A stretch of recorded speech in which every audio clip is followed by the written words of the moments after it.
esta sesión. A partir de este momento les pediría la activación de cámaras para que quede registrada la participación de ustedes. Y yo le pediría a los estimables estudiantes que si nos conectan la cámara, por favor, para que quede constando su presencia en esta sesión, si son tan amables.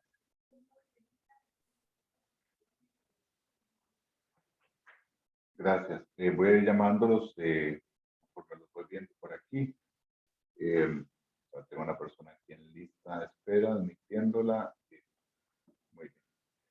Ok, entonces, por favor, los que falten, vayan activando la cámara, si son tan amables, para que quede registrado, como les digo, la asistencia según lo que nos indica la Vicerrectoría de Docencia.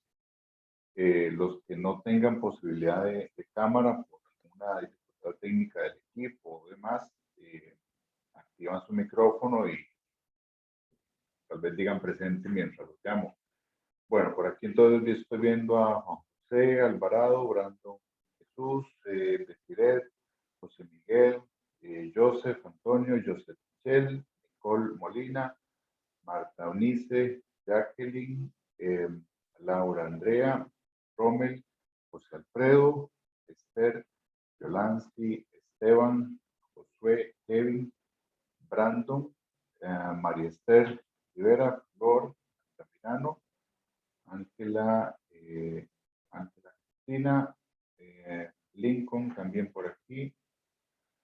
Ok, y vamos a, bueno, Víctor ya también lo veo por acá. Aquí más tengo, creo que esos son los que tengo en cámara.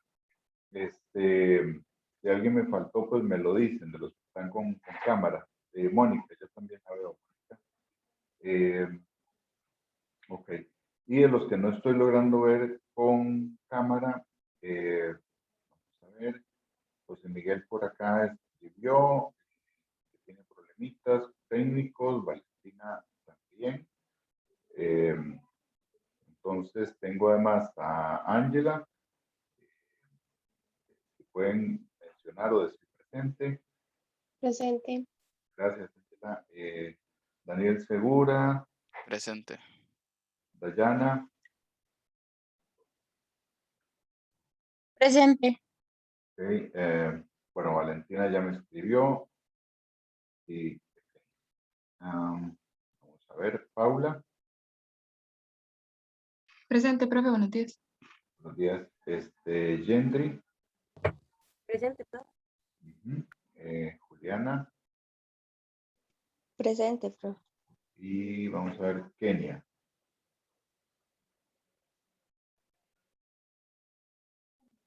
Kenia, ¿estás por ahí? Sí, profesor, presente. Muy bien, gracias. Bueno, pues reiterarles entonces el saludo. Espero que no se me haya quedado nadie por ahí sin mencionar para el registro. Vamos a dar entonces inicio con la presentación de hoy. Hoy tenemos este tema que es el tema de gobernabilidad. Mientras invito por aquí a Alison, que también está ingresando. Bueno, entonces les comentaba que vamos a ver hoy el tema de gobernabilidad y también en su contrasentido el tema de la ingobernabilidad, de acuerdo a la segunda parte de la lectura de Aguilar. Entonces, en primer lugar, vamos a decir lo siguiente, con base en esta diapositiva que está por acá. Bueno, antes de empezar con esto, voy a hacer un pequeñito preámbulo introductorio respecto al tema de gobernabilidad. Uno podría decir en toda actividad de ejercicio del poder por medio del gobierno que se encuentra ante diferentes situaciones de índole público y ahí nos encontramos con algunas que puedan ser gobernables y otras que puedan ser ingobernables. Entonces, vamos a decir que las actividades o situaciones en general que sean gobernables lo son porque tienen una debida regulación, están encausadas a cumplir su objetivo y sus intereses, y generan acciones, ¿verdad?, con resultados palpables, concretos. Eso es una primera observación. Por el contrario, si hablamos del tema de ingobernable, en el caso de una situación pública, estaríamos hablando más bien de que son situaciones donde hay resistencia al ejercicio de esa actividad pública, donde las actuaciones, que puede que las haya, ojo, no es que el recordable es que no haya acciones, sino que hay o resistencia o la situación social rebasa, supera la actividad del ejercicio del gobierno. Por tanto, se vuelve incontrolable. ¿Okay?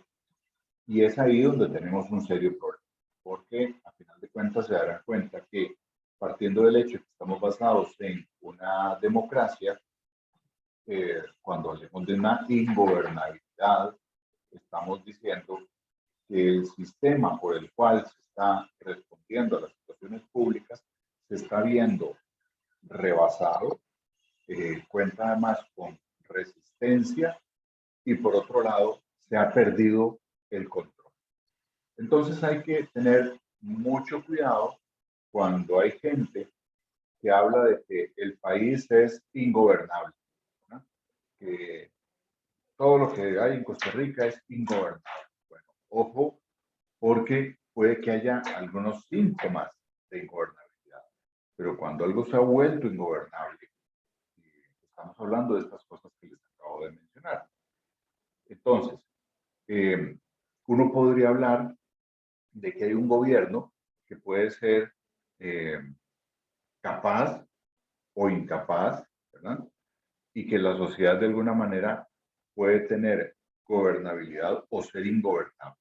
Entonces, cuando hablemos de este enfoque de gobernabilidad, lo que estamos basándonos, y hay que tenerlo claro, es que partimos de un enfoque gubernamental, ¿verdad?, más que social.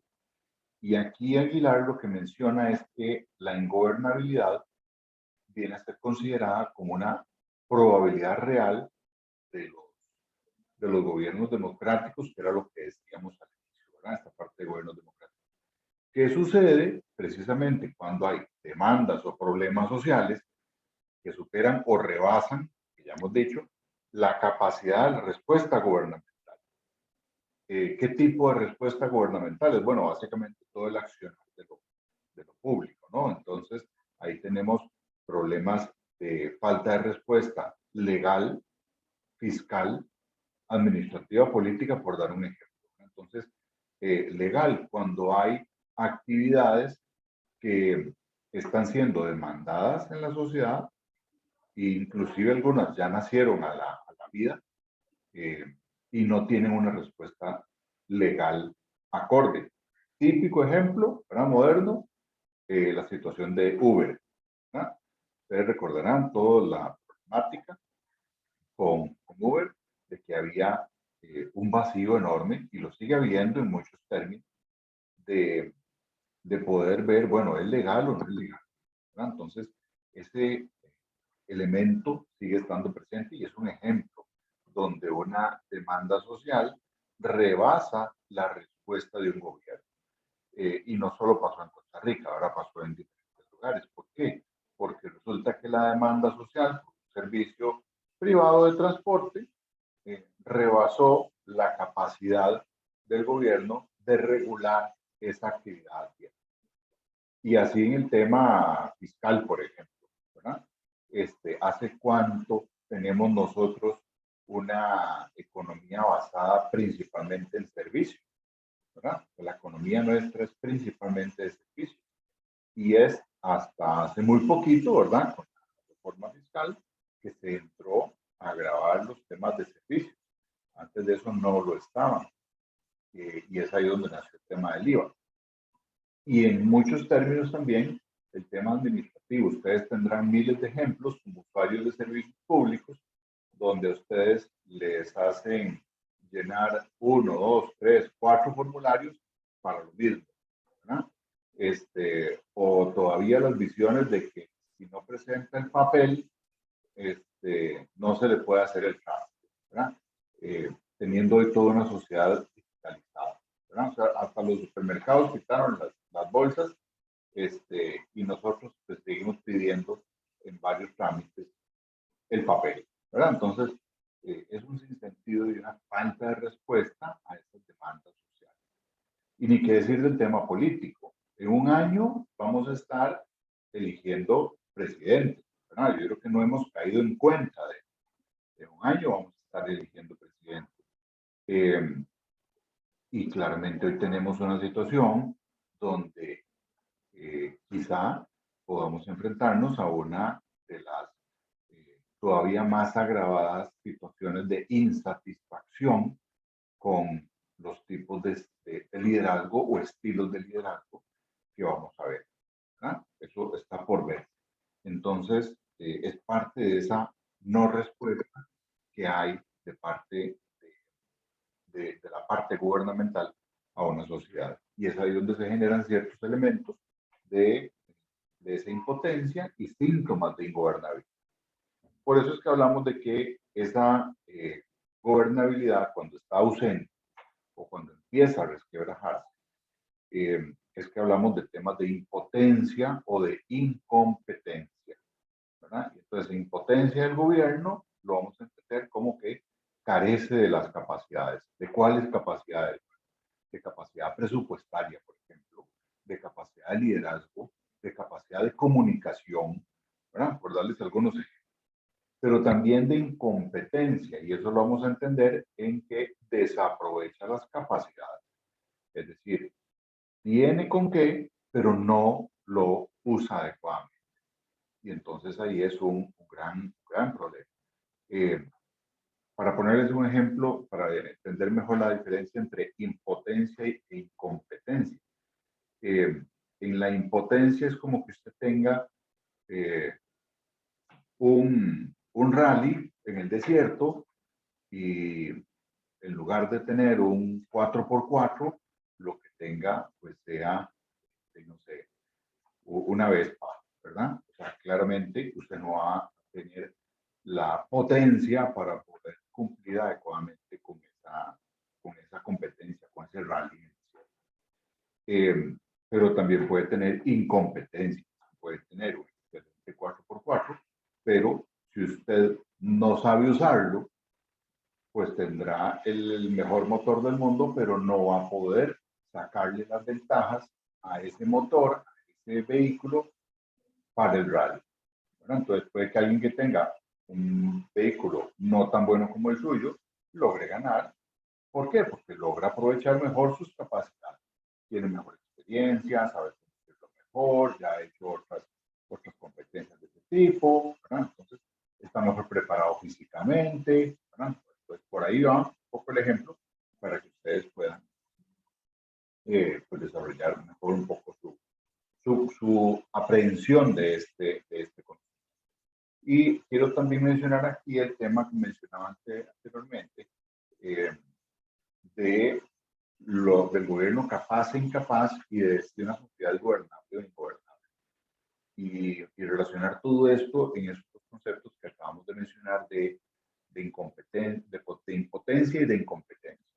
Entonces, por un lado, empecemos por lo positivo. Cuando un gobierno está siendo capaz, bueno, hay temas de voluntad política, hay capacidad y hay seriedad en la forma de abordar los problemas y de enfrentarse a ellos, ¿verdad? Y eso en mucho puede colaborar, no es la única razón, pero en mucho puede colaborar a que haya una sociedad que se vuelva más gobernable. Y entonces usted va a encontrar ahí elementos de solidaridad, de disciplina, de respeto a la legalidad y además condiciones productivas, ¿verdad?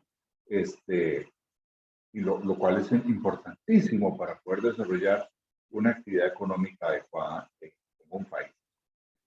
Por otro lado, si tiene un gobierno que es incapaz, ¿verdad? Incapaz ya que hablamos, ya dijimos que las capacidades no se desarrollan bien, Entonces estamos hablando de la incompetencia. Entonces, por un lado, usted puede encontrar esa incapacidad en síntomas como irresponsabilidad, ¿verdad? O sea, conductas irresponsables en el actuar de funcionarios públicos o decisiones demasiado politizadas y alejadas de la técnica, ¿verdad? A mí y ojo que no salga de este Zoom, ¿verdad? Me sorprendió muchísimo una respuesta de un alto funcionario de la Cancillería de la República, con quien tuve una reunión hace como unos 8 días más o menos, sobre un tema centroamericano en el que estoy trabajando y había que tomar una decisión apegada a la normativa del sistema centroamericano. Pues cuando se le dan todos los argumentos a la persona de por qué yo no estaba de acuerdo en una decisión como la que estaba por tomar, sino que había que ir por otro camino, y le doy toda la argumentación legal y demás, y además de la costumbre con C mayúscula, ¿verdad? O sea, de la sana tradición que existe en los organismos internacionales. Y la respuesta del funcionario fue: mire, es que aquí la decisión no es legal, sino que es política. Como si eso fuera el cloro inmaculado para limpiar el hecho de que no se estuviera cumpliendo con la legalidad, ¿verdad? A mí me decepcionó terriblemente el hecho de que alguien se ampare a que es que lo político dice tal cosa. Perdón, ¿verdad? Pero cuando empezamos a priorizar temas políticos como una pasión, sin estar arraigados y de la mano con el interés general y con la legalidad, terminamos generando incapacidad, ¿verdad? Y por supuesto que también eso puede llevarnos a temas de corrupción y a decisiones arbitrarias. Entonces, ahí se demuestra la incapacidad, ¿okay? Y cuando hay incapacidad, la sociedad como tal se convierte en ingobernable, ¿okay? Entonces, ¿cómo vemos esos síntomas de ingobernabilidad? Bueno, cuando tenemos sociedades que son reactivas, ¿verdad? Y en muchos lo estamos viendo actualmente, síntomas de ese tipo. ¿Reactivas a qué? A todo. A lo que le pica o le duele, a cualquier grupo, brinca, salta por todos lados, ¿verdad? Entonces brincan taxistas, brincan empresarios, brincan educadores, brincan las universidades. ¿Por qué? Porque hay una sociedad reactiva que no está encontrando respuesta en sus demandas de parte de un gobierno.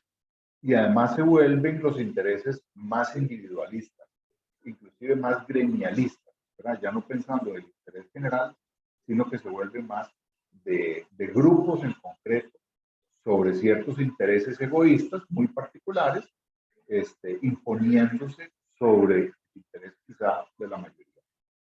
Y por ende, podríamos llegar también a conductas agresivas. Y ahí es un problema, porque ya es donde estamos absolutamente cayendo en problemas serios de gobernabilidad. Entonces, ese es el camino hacia lo ingobernable. Entonces, de alguna manera, aquí la acción gubernamental y social van de la mano para poder responder adecuadamente, ¿verdad? A estos temas de gobernabilidad y ingobernabilidad. Muy bien. Profesor, Sí, adelante. disculpe que lo interrumpa, es que no sé si fue solo a mí, pero se le pegó como 30 segundos. No, sí, a mí se me pegó también. Sí, a mí me pasó lo mismo. Ah, perfecto, perfecto. Díganme dónde me quedé pegado. Estaba por la parte de los grupos que hay. Ah, ok, ok. No, lo que les decía es básicamente que cuando tenemos una incapacidad del gobierno y una sociedad que se vuelve cada vez más ingobernable, tenemos ante esas conductas de falta de liderazgo, de corrupción, etcétera, etcétera, lo que tenemos a final de cuentas va a ser una sociedad que se va a volver más egoísta, más individual, donde los ciertos grupos se van a multiplicar porque mientras más particulares sean los intereses, más grupitos va a haber. Eso se conoce como la atomización, ¿verdad? Entonces, esa atomización se manifiesta en muchos grupitos, cada uno defendiendo su interés, en muchos partidos políticos, cada uno defendiendo su interés, y se puede llegar inclusive a conductas agresivas. Y ahí estamos en un tema de una sociedad un poco más complicada y ya ahí sí volviéndose ingobernable. ¿verdad? Se pegó, ¿verdad? Sí, otra vez. Sí, se volvió a pegar.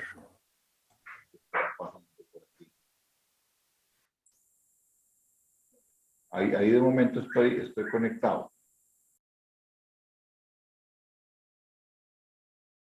Hola, hola. Hola, hola.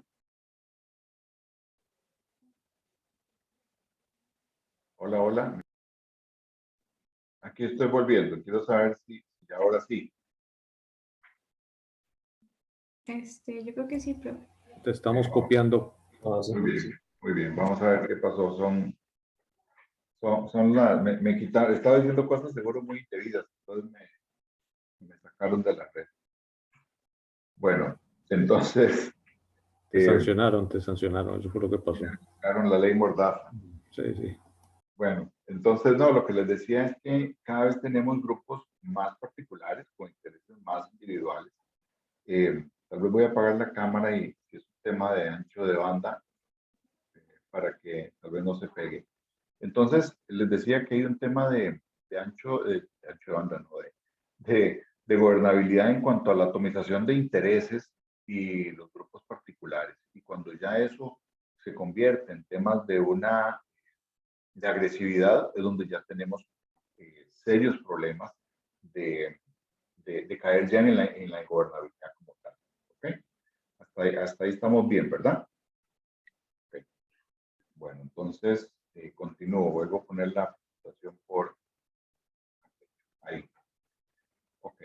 Entonces, volviendo al tema de la impotencia, aquí lo importante es que esto exige dotar o de volver a dotar al gobierno con esas capacidades institucionales, fiscales, administrativas, etcétera, que pudiera haber o perdido o minado en su ejercicio, ¿verdad?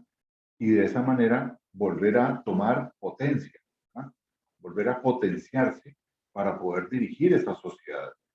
A veces ese volver a potenciarse se traduce en un tema electoral. Les decía que un año vamos a estar eligiendo presidente y como hay mucha pasión que se desarrolla en eso, y hay muchas esperanzas que vuelven a florecer, y hay muchos discursos bonitos, y además surge el tema de los mesianismos, ¿verdad? Típicos de nuestro sistema presidencialista, ¿verdad? Otro gran problema que tenemos, pero donde se presenta a una persona como el Salvador, ¿verdad? Como el todopoderoso, el que tiene la experiencia, el que tiene la capacidad y que construye su liderazgo con base en lo que tiene por encima de otro candidato, ¿verdad? Entonces, no digamos en las virtudes para construir y para armar, sino en delegitimar a otro, ¿verdad? Muchos discursos van por ahí, ustedes lo van a ver, ya lo están viendo y lo han visto a lo largo de las diferentes elecciones. Y por otro lado, el tema de la incompetencia, ya ahí hay un problema, ¿verdad? Cuando usted tiene los recursos, pero no los sabe usar. Y entonces ahí sí uno tiene que pensar, bueno, en remoción de gobernantes incapaces, ¿verdad? En cuáles son los mecanismos que existe una democracia para eso. Y además, en que este enfoque de gobernabilidad, recuerden que esto es un enfoque, es una forma de ver el ejercicio del poder y de las respuestas a las demandas sociales. Este enfoque de gobernabilidad puede significar que un gobierno, o parte más bien del hecho de que un gobierno capaz es suficiente para la conducción de la sociedad. No sé si esto les amerita a ustedes algún comentario, ¿verdad? Si uno les puede preguntar a ustedes, bueno, ¿es suficiente para una gobernabilidad óptima que solo haya un gobierno capaz? Solo eso se requiere para la conducción gobernable de una sociedad, un gobierno con capacidad. Yo creo O que sea, no. otros elementos. Cuénteme un poco más, ¿por qué no? Porque, bueno, si bien el gobierno hace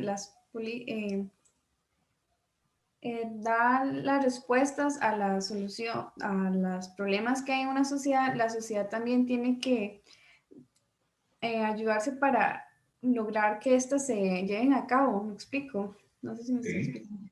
sí, En cambio, digamos, digamos que el gobierno tiene todas las capacidades y todas las herramientas necesarias, pero si una sociedad está completamente revuelta, no se puede hacer nada. Necesita como que ambos trabajen para poder lograrlo.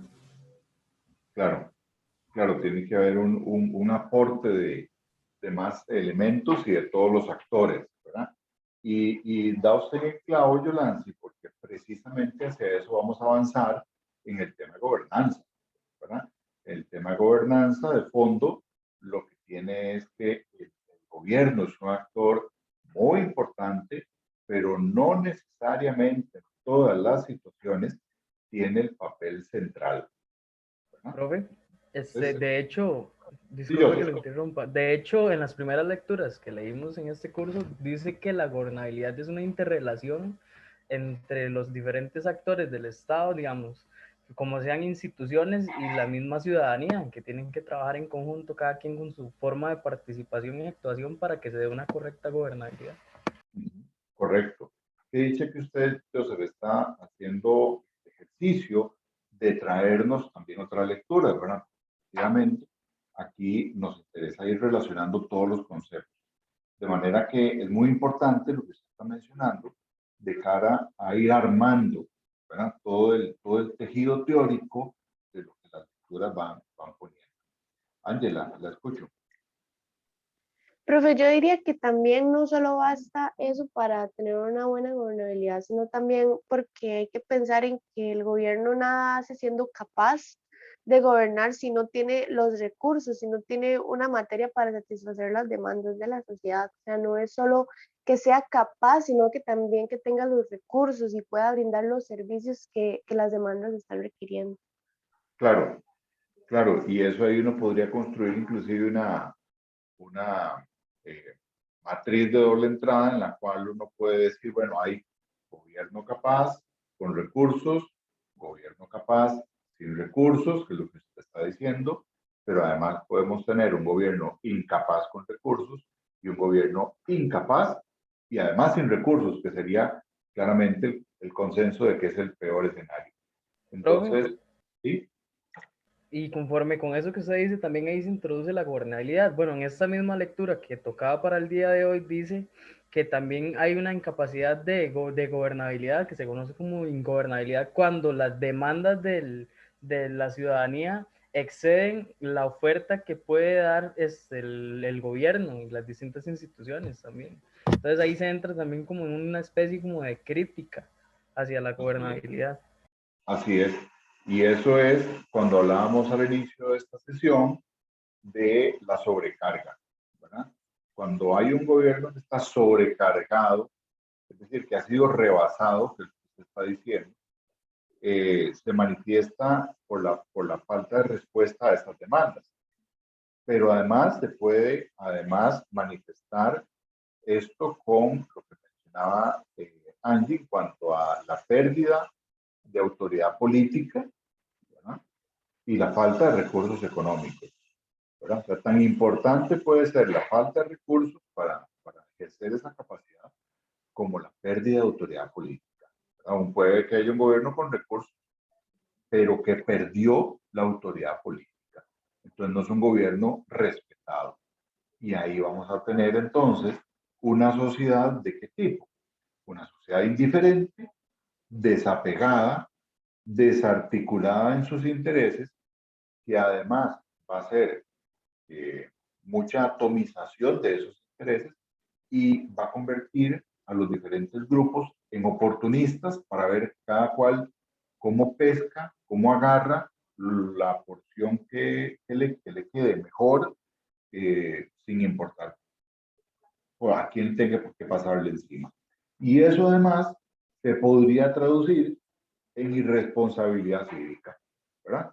Y es entonces donde usted ve conductas agresivas, de daño a infraestructura pública, de conductas también manifestadas en muy salidas de tono para hablar sobre ciertas autoridades, ciertas decisiones públicas, ¿verdad? Cuando ya se caen ese tipo de elementos, hay muchos síntomas de que estamos caminando al tema de la ingobernabilidad, ¿verdad? Y uno ha visto esto en otros países donde hay conductas de mucha irresponsabilidad cívica y donde uno dice, bueno, mire, están queriendo mejorar el país, pero están comportándose demasiado agresivos y generando daño a los mismos ciudadanos, ¿verdad? Entonces, esto es importante detectarlo a tiempo para no llegar ahí, que es un gran problema.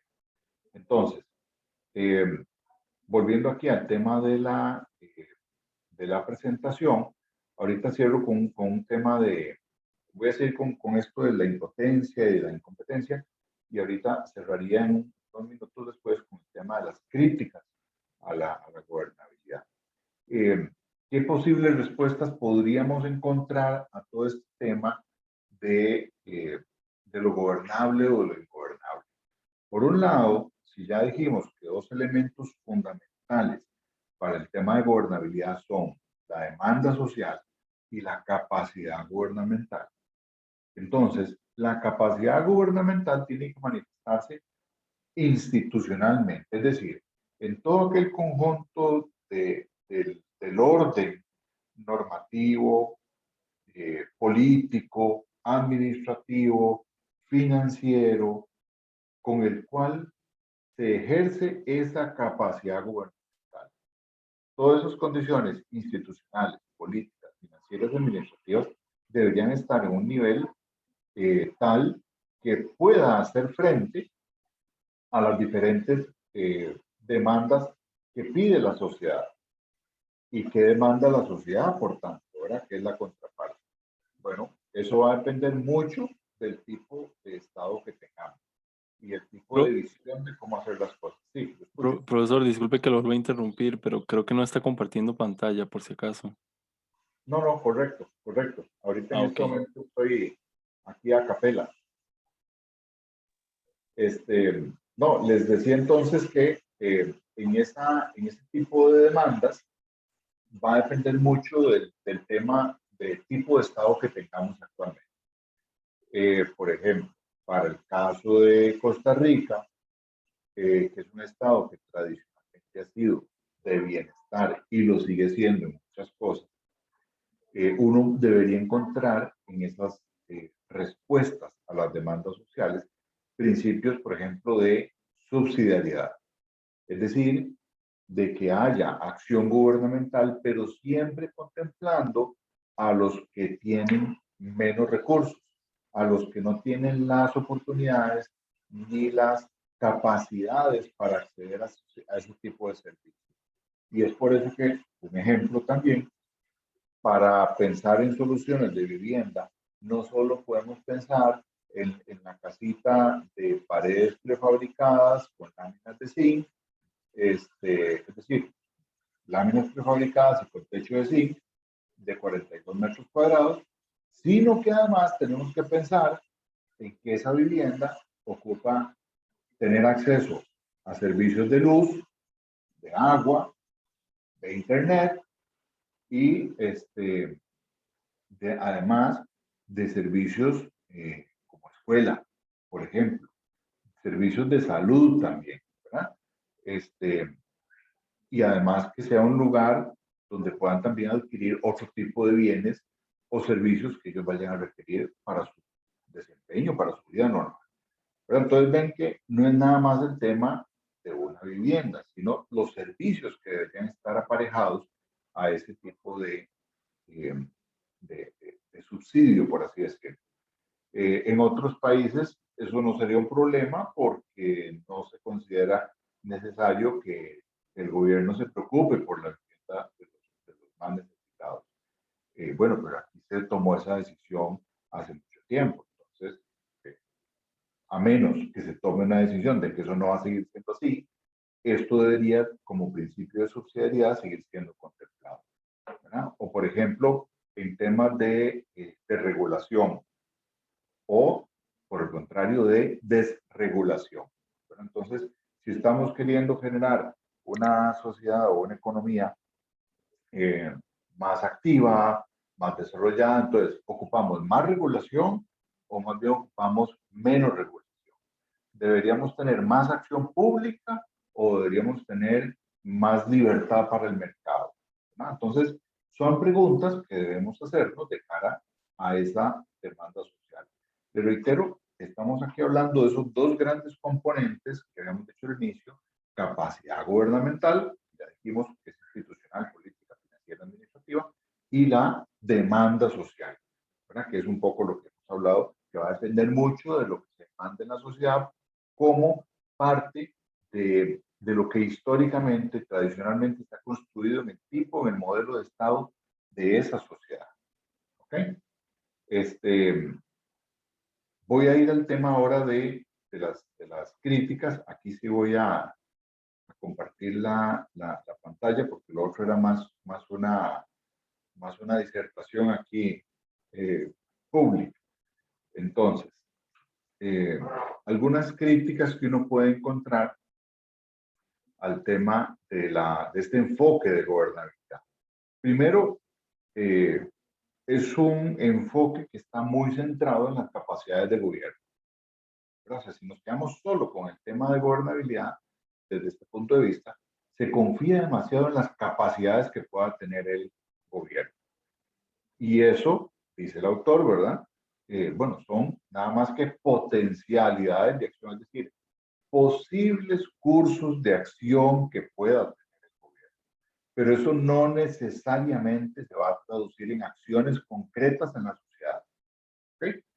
Entonces, ¿por qué no se van a traducir en acciones concretas en la sociedad? Por lo que ya hemos dicho. Porque puede haber una sobrecarga.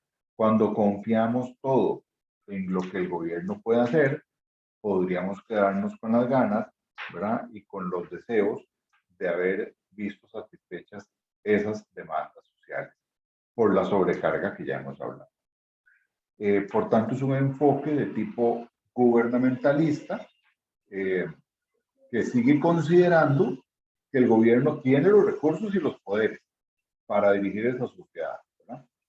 Lo cual ya hemos visto que los recursos cada vez son más escasos, y no solo los recursos económicos, sino que además se han minado sus posibilidades y sus liderazgos políticos. ¿Verdad? Si uno echa un vistazo para Latinoamérica, se puede dar cuenta de que a ninguno de los países nos sobra dinero, ¿verdad? Y casi que todos estamos en un problema de legitimidad política serio, ¿verdad? Entonces, hay una gran mayoría de los gobiernos de nuestros países que están siendo o están teniendo una serios problemas de legitimidad y de su accionar político. ¿Okay? Y entonces aquí la pregunta que nos hacemos es precisamente ¿qué capacidad de autorregulación tiene la sociedad? Y esto es para irnos enfocando al tema de la gobernanza, ¿verdad?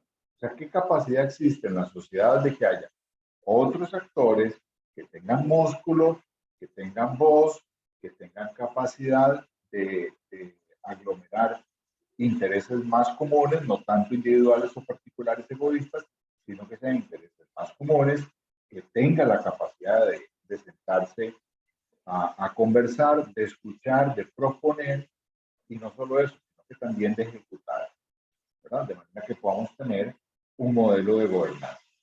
Y es ahí la gran interrogante que nos deja este tema, ¿verdad? Ya sabemos que el tema de gobernabilidad o ingobernabilidad, por las definiciones que se han dado, cómo se arma el concepto, cómo se construye, desde el tema de la capacidad o de la incapacidad del gobierno, de las demandas sociales y demás, al final de cuentas nos pone en una encrucijada de cuál debe ser el papel, no solo del gobierno, sino de la sociedad civil.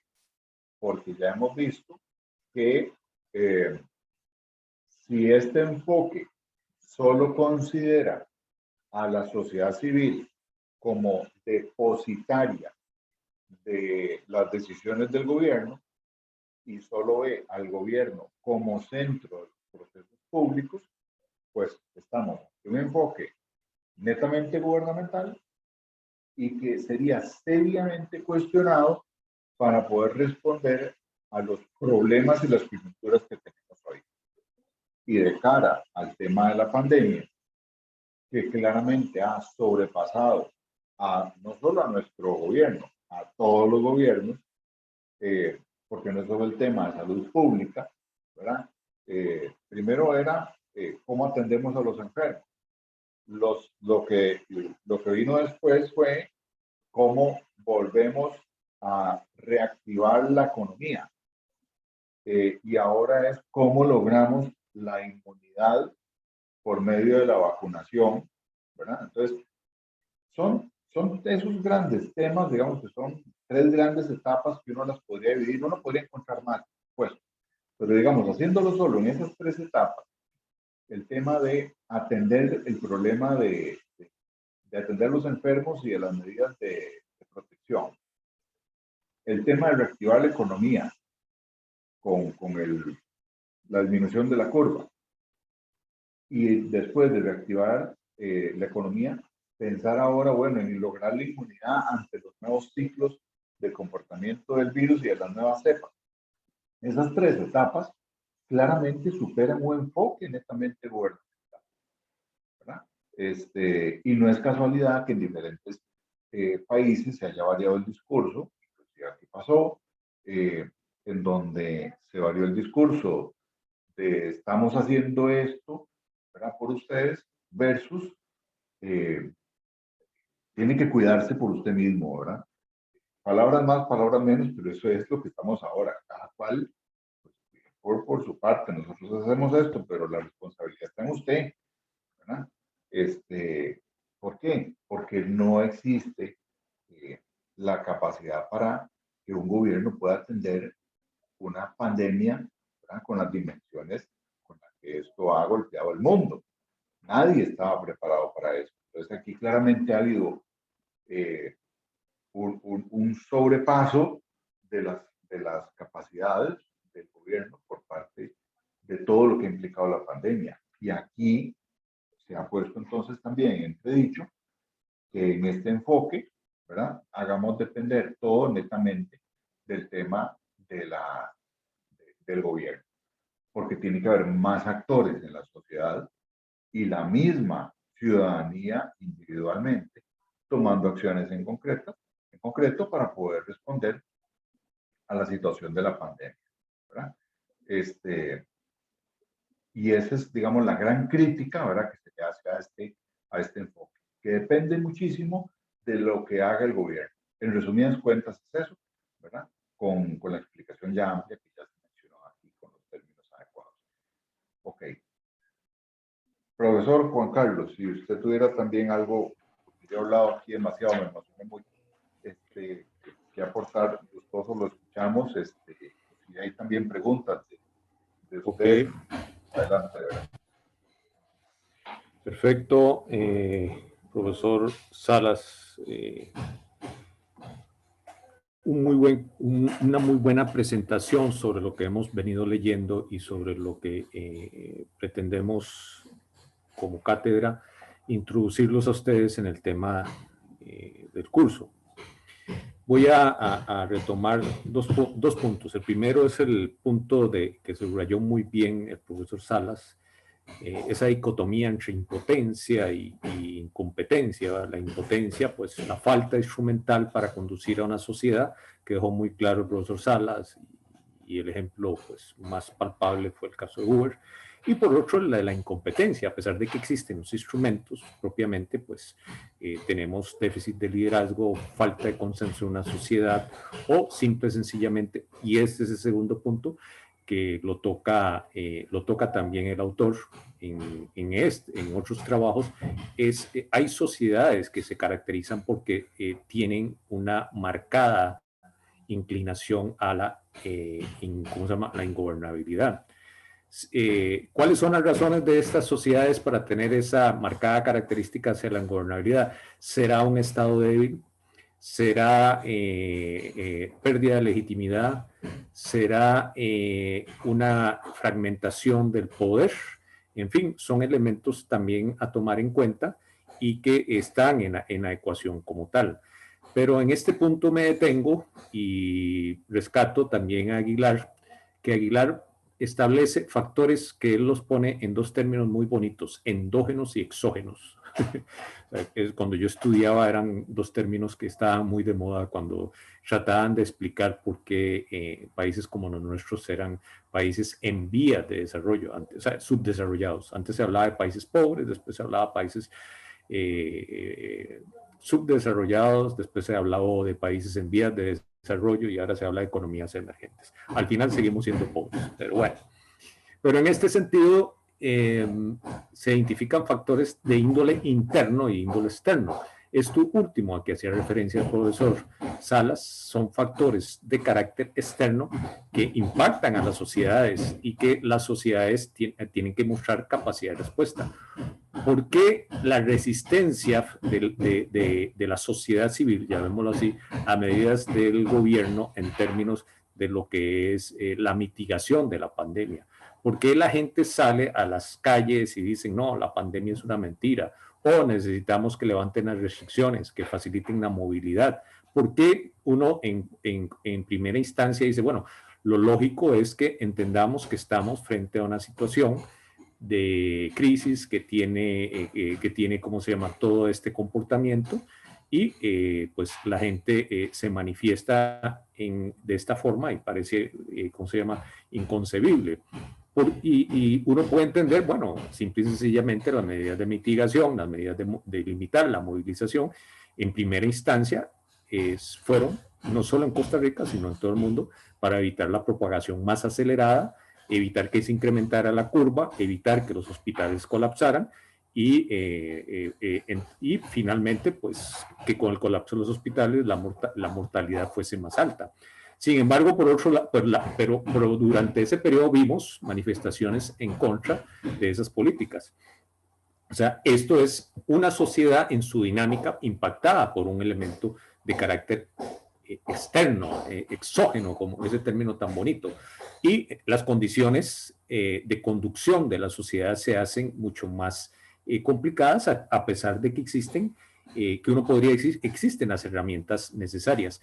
Y también internamente, ¿por qué se hace mucho más difícil la gobernabilidad en términos de toma de decisiones esenciales para la conducción futura de una sociedad cuando estamos frente a un periodo preelectoral?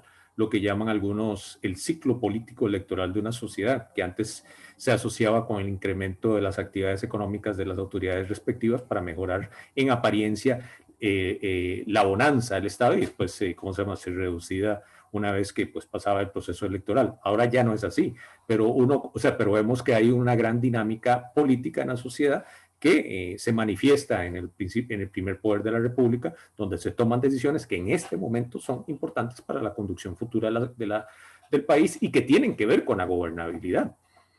Vean que aquí entonces lo que estoy sumando, pues además de las críticas que el profesor Salas subraya, elementos que el concepto de gobernabilidad, pues, como lo estamos estudiando, estaría dejando o no estaría tomando en cuenta en su verdadera dimensión.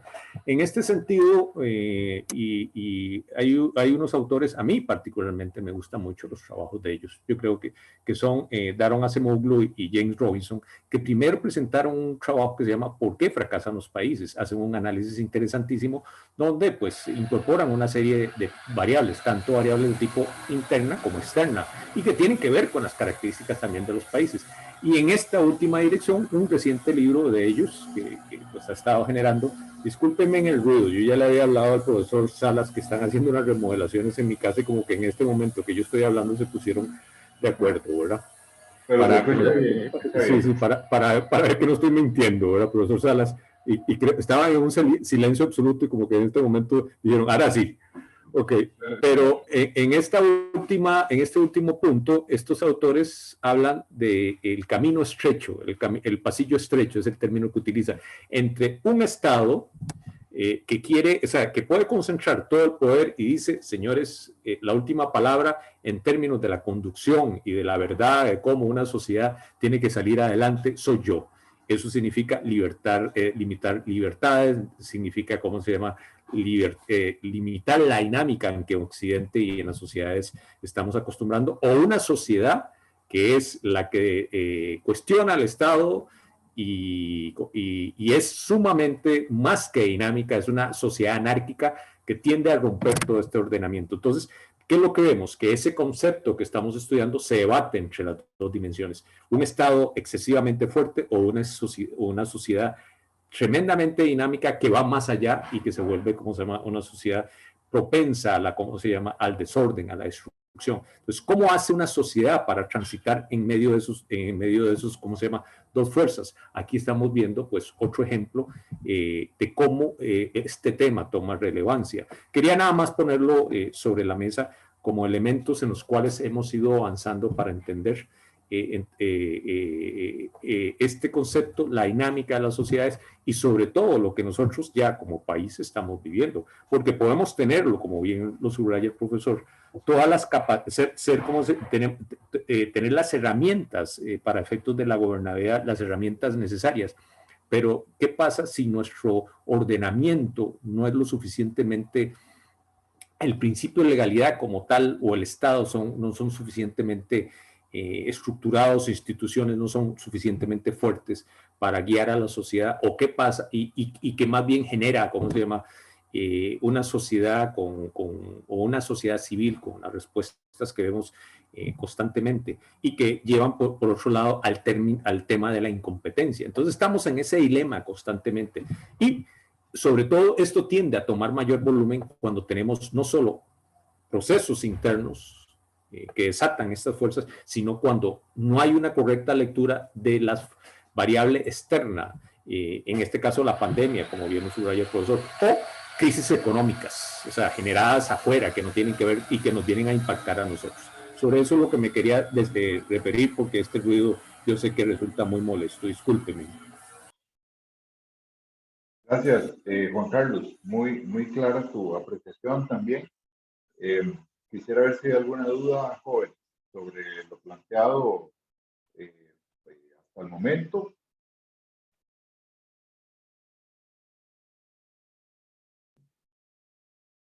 A ver si hay alguna duda que tengan al respecto de los términos que hemos visto, de gobernabilidad, ingobernabilidad, capacidad, impotencia, ¿verdad? Todo ese tipo de términos que hemos hablado hoy y que hemos acompañado con algunos ejemplos, explicaciones. O no entendieron o quedaron muy enredados, o yo los enredé más de la cuenta. No. O están muy tímidos. Sí. Están muy tímidos. Bueno, lo otro que tenemos en agenda, profesor, es lo de la sesión. Sí, señor. Así es. Muy bien lo que menciona el profesor Juan Carlos, porque vean ustedes que el próximo lunes, que ven 8, es de esos feriados artificiales, ¿verdad? Entonces, el sábado 1 de mayo, todos sabemos que se celebra el Día del Trabajo y demás, pero se pasa el feriado para el lunes. Entonces, quiere decir que no tenemos clase el lunes, pero para ese lunes estaba programada una sesión sincrónica y les queremos proponer. Sí, perdón, sí. Y les queremos proponer que entonces se pueda reponer en el jueves de esa semana, de manera que podamos dar contenidos adecuados. Me expliqué bien, profesor. Si se me olvidó algún detalle, usted también me lo dice. No, perfecto, estamos perfectos con el tema. La clase inicialmente era esa sincrónica. correcto, correcto. Pero sí tenemos que dejarlo constar aquí y entonces se le pondría con el jueves de esta misma semana para efectos de cumplimiento del programa y que ustedes todos estén sabidos y enterados. Si hubiera alguna objeción con eso, es el momento de decirlo. Recuerden que esto es de alguna manera una mini modificación al programa del curso, pero sí queremos que quede aquí constando si ustedes están de acuerdo, ¿verdad? Ángela. Profe, solo para estar claras y saber que no escuché mal, entonces tenemos clase el jueves 29. No, más bien sería el jueves que sigue después de ese 3 de mayo. Ok, el 6. Poco es 6, exactamente. Ok. Sí. Es el jueves 6. Y la dinámica, disculpe que le atraviese el caballo, profesor. Espero que la ingobernabilidad no se me haga presente con Estamos de acuerdo, no se preocupe.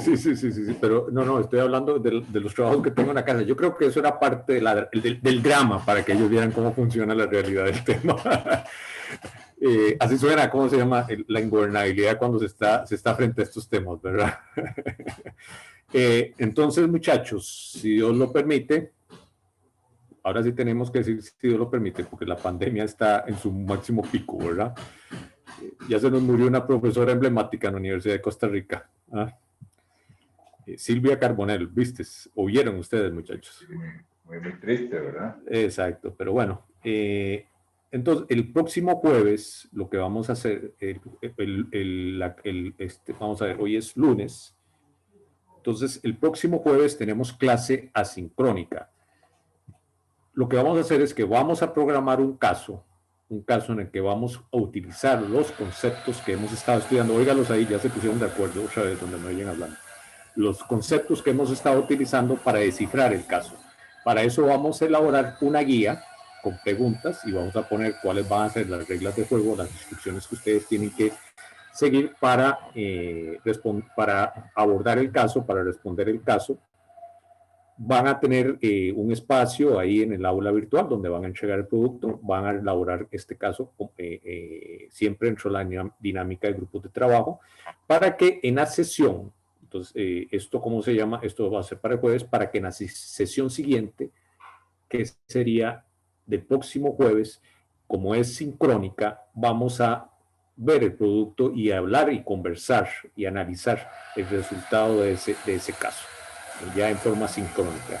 Eso es como vamos a seguir, porque de hecho, si ustedes ven el programa, pues el programa significaba que teníamos un caso y después teníamos una clase sincrónica presencial para integrar los elementos de estudio, todo esto que estamos leyendo y están haciendo ustedes, ya ¿cómo se llama? Con un documento que nos permita ver toda la dinámica para un país específico. ¿Ok?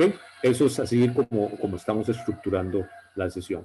Profesor Salas, ¿algún criterio aquí? Porque estos señores están en proceso, están en la ingobernabilidad máxima, como ustedes pueden ver. Sí, perfecto. No, yo creo que el profesor lo explicó súper claro. Entonces, es más bien, si hubiera alguna objeción, por favor nos lo hacen saber, ¿verdad? Caso contrario, pues quedaría el cambio plasmado partiendo de que habría como un acuerdo y nadie dice en este momento que objeta esta situación. Entonces, a la 1, a las 2 y a las 3, ¿verdad? Quedaríamos entonces con este cambio, dado que nadie se está oponiendo a esa situación. Y entonces, profesor, quedaríamos ya con ese acuerdo. Y, esas clases van a estar, acuérdense que este es un curso de cátedra, entonces, pues el material va a estar siendo preparado para las siguientes semanas por el profesor Juan Carlos.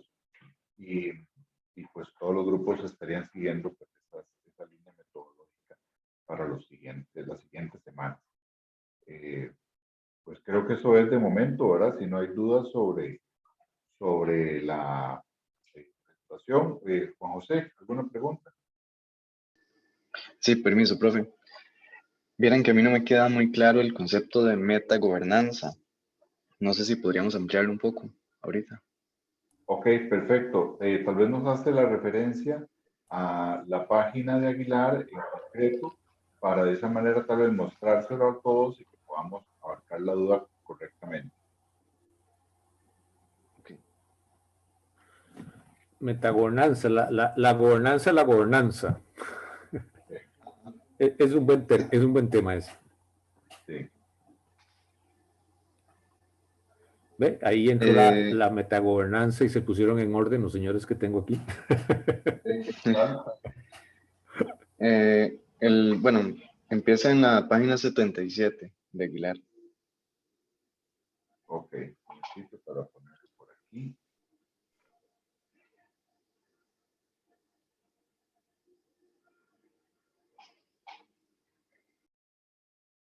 Ahora a mí la cámara no me quiere funcionar ya, no sé. Todo se juntó hoy. Pero si gusta, profesor, podríamos introducir el tema en general para... No sé si usted está de acuerdo. Sí, sí, por supuesto. Ya resuelvo aquí el problema. Ok, perfecto. Adelante, Juan Carlos, no hay ningún problema. En términos generales, una aproximación a la metagobernanza es la definición que yo le estaba dando. La gobernanza es la gobernanza.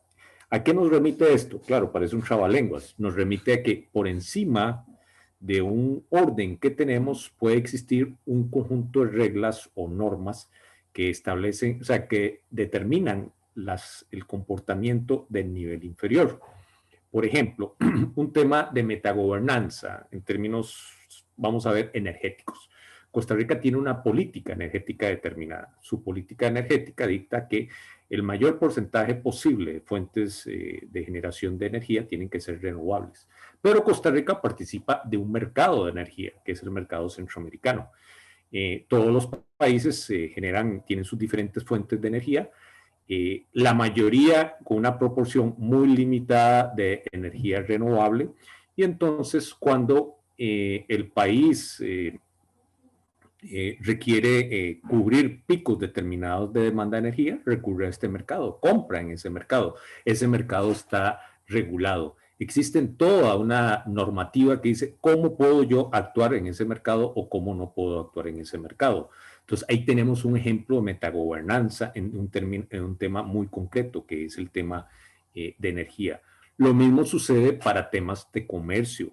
Lo mismo sucede para temas específicamente de carácter de comportamiento de las naciones en la comunidad internacional. Por ejemplo, un tema de gobernanza muy importante, lo vemos todos los días cuando leemos información de la Unión Europea.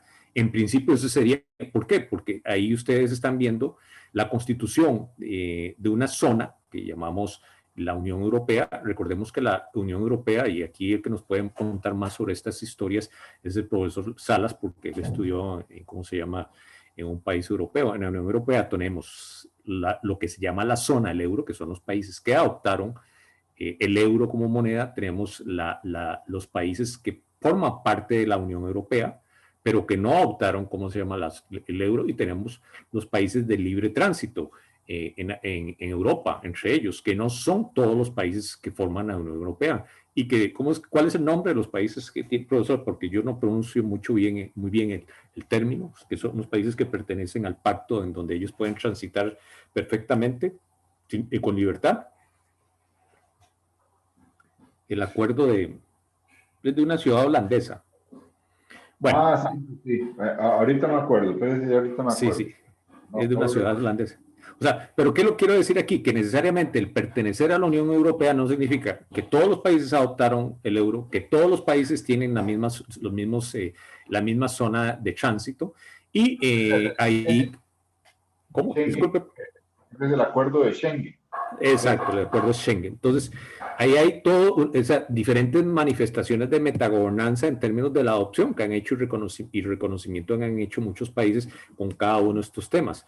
Un tema que generó conflicto desde el punto de vista y que nunca se resolvió desde el punto de vista de metagobernanza fue el tema de de Gran Bretaña versus el continente, o sea, Gran Bretaña, y cuando estoy hablando del continente, estoy hablando de Europa continental. Los ingleses pertenecían a la Unión Europea, pero nunca reconocieron el euro como tal. Ellos mantuvieron la libra como tal, como su moneda, porque pues ellos consideraban que eso les quitaba independencia, mientras que otros países dijeron, no, nosotros nos adherimos al euro, y pues aquí el que va a regular todo lo que es materia monetaria va a ser el Banco Central Europeo. O sea, en términos generales, ¿qué pasó? Muchos de esos bancos tuvieron que, ¿cómo se llama?, ceder en términos de política monetaria a la línea del Banco del Banco Central Europeo. Ahí usted tiene ¿cómo se llama?, un ejemplo de metagobernanza. O sea, que o sea, me están diciendo en términos de cómo tengo que conducir mi política monetaria. Yo estoy renunciando, digamos, en eso a cierta soberanía que yo tenía en política monetaria. O lo mismo, ¿qué pasa si yo pertenezco al pacto de Schengen? Es así, ¿verdad? ¿Cómo se pronuncia, profesor? Sí, Schengen. Sí. Es Schengen, o sea, pero, y eso me limita mis políticas migratorias, cuando podría estar por medio de la seguridad nacional. Sobre todo en entornos como han surgido, en donde ¿cómo se llama? Hay libre, o sea, la posibilidad de circulación de temas relacionados con seguridad por terrorismo podría ser fatal, como sucede en Europa, ¿verdad? Entonces ahí hay temas que, ¿cómo se llama?, que tienen que ver con la metagobernanza.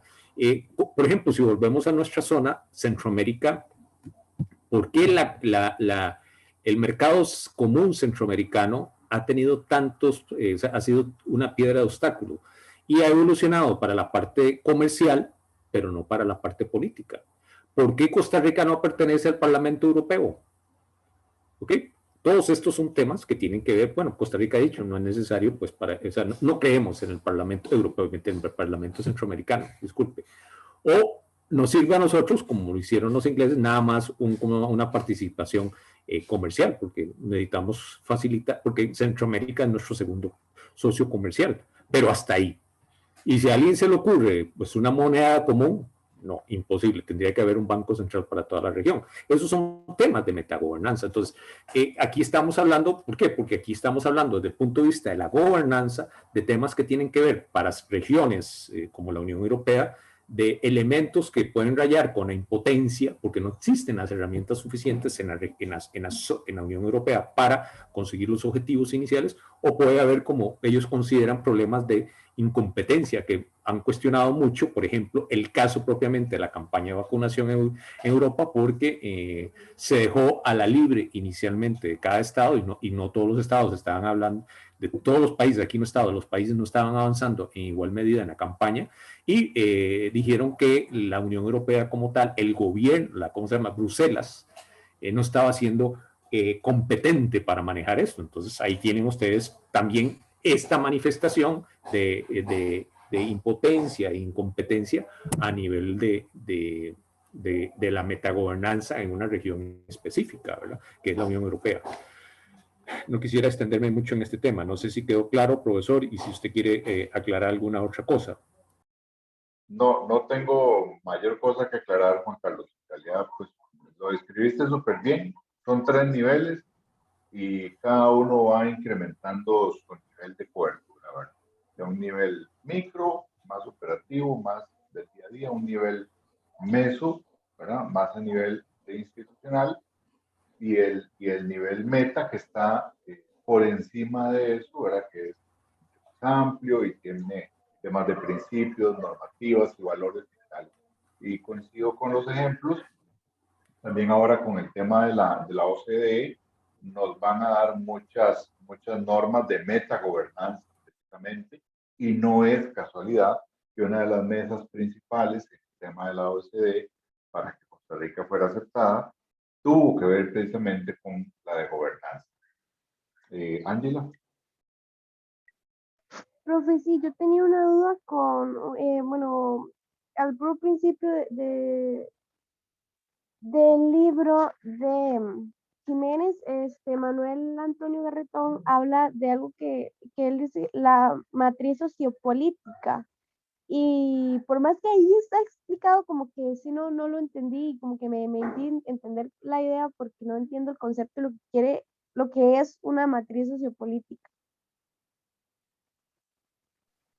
Ok, bueno, el autor lo menciona como una forma de explicar diferentes conceptos, ¿verdad? Pero uno utiliza, tal vez se lo voy a plantear con mis propias palabras, la matriz sociopolítica, uno para estos temas lo entiende un poco como lo que hemos venido hablando, como un modelo en el cual uno puede tener elementos sociales, ¿verdad?, que inciden mucho del lado de las demandas sociales para efectos de esa construcción de acuerdos, de servicios, de demandas en general que requiere la sociedad. Eso por un lado. Lo otro, la parte política es porque, a final de cuentas, se ocupa precisamente llevar a cabo esos acuerdos que permitan responder a las demandas sociales. Y requiere entonces de esa visión, ¿verdad? La parte social y de la parte política, y entenderlas porque se tienen que mezclar y se tienen que complementar para poder llevar a cabo la lectura adecuada de lo que está pasando en la sociedad versus de lo que es viable políticamente de llevar a cabo, ¿verdad? Pero ya dijimos que no necesariamente es solo lo político, sino también lo que hemos agregado hoy, el tema de los recursos y de las capacidades y de las potencialidades que tiene la parte gubernamental para satisfacer eso, sin quedarse únicamente con la parte gubernamental. Y hacia eso vamos a caminar en el entendimiento de la gobernanza, ¿verdad? Que ve más allá del papel únicamente del gobierno como actor central. Espero haber contestado. Sí. Profesor, me parece muy buena la respuesta. Quería sumar a la observación del profesor, y que esto lo vamos a ver más adelante, y que pues desde ya les anunciamos que el 17, porque se nos había quedado en el tintero, vamos a tener esperemos que no nos falle, el 17 de junio, era el que habíamos acordado, ¿verdad, profesor? Así mismo, esa es la fecha. Sí. Vamos a tener una conferencia sobre el tema con un profesor de una universidad europea, que está trabajando bastante en el tema. Ahí hay una diferencia de 8 horas, entonces ustedes van a ser los premiados, porque coincide, ¿cómo se llama?, con que a las 10 de la mañana, pues mientras él está allá, con la diferencia de 8 horas, nosotros vamos a estar aquí a las 10 de la mañana, entonces lo vamos a grabar y ponérselo al resto del grupo. Pero él posiblemente va a introducir un tema muy interesante en esto de la gobernanza, que es un tema que está tomando fuerza, que ya existía el concepto como tal, pero está tomando fuerza precisamente en contraposición a esta visión tan, digámoslo así, centralista del gobierno como última instancia de la gobernanza, que es el policentrismo, que el concepto policentrismo ya existía, pero se retomó porque está muy de la mano como una respuesta dentro de los elaboración de la gobernanza, porque es un concepto que es muy dinámico, sí, ha seguido evolucionando, con respecto a desafíos mayores que tienen que ver con metagobernanza, que es el tema del medio ambiente, el calentamiento global y todo ese tipo de cosas, y cómo no solo esperar de que a nivel de metagobernanza se haga frente al desafío que corresponde, ¿cómo se llama?, el cambio climático, sino también a nivel de las comunidades, precisamente a nivel de las instancias menores del concepto de metagobernanza, cómo el ciudadano se organiza y él busca sus propias respuestas a este tipo de cosas. Y vean que esto es muy interesante. ¿Por qué? Porque tiene que ver con lo que estamos nosotros conversando y venimos hablando, de que, ¿cómo se llama?, una de las críticas de la metagobernanza es que se centra solo en las capacidades del gobierno. Y como respondió una de las compañeras, aquí necesitamos también una sociedad muy activa, una sociedad muy ordenada, ¿cómo se llama?, una sociedad civil, sí, muy activa y también capaz de responder a estos desafíos. Entonces el concepto policentrismo viene también a llenar este vacío que teníamos en la evolución del concepto de gobernanza e ingobernabilidad, ¿verdad? No tuve gobernabilidad aquí con la cuadrilla que están trabajando en este espacio. Bueno, perfecto. Ángela, yo creo que le ha contestado. No sé si tiene alguna otra duda. No, ya está bien. Muchísimas gracias. Perfecto. Bueno, jóvenes, si no hay mayor dudas, entonces estamos ya con la clase de hoy, con el aviso que se les dio para la exposición del 3 de mayo, pasándola para el 6, bueno, ya el profesor también les indicó. Y pues bueno, reiterarles que estén atentos a lo de mediación virtual para todos los archivos y actividades que se están subiendo para semana a semana ir cumpliendo con los objetivos del curso. Yo esperaría, profesor, si Dios quiere, que ellos estén revisando el aula el miércoles y ya para que ellos vayan avanzando en este tipo de cosas, porque como es un caso, y el caso y las lecturas requieren relacionarse, que tengan tiempo suficiente para trabajar en este tema, en esta materia, ¿verdad? Perfecto, perfecto. Muy bien. Pues bueno, profesor, de nuevo un gusto compartir clase con usted y nos veríamos en una próxima oportunidad, según lo que está estipulado en el programa. Así que bueno, que pasen muy buen día a todos. Muchas gracias, el placer fue mío y muchas gracias a los muchachos, porque siempre esto es algo que nos hace sentir bien. Hasta luego. Muchas gracias. Hasta luego. Hasta luego, gracias. Hasta luego, gracias. Hasta luego, gracias. Hasta luego.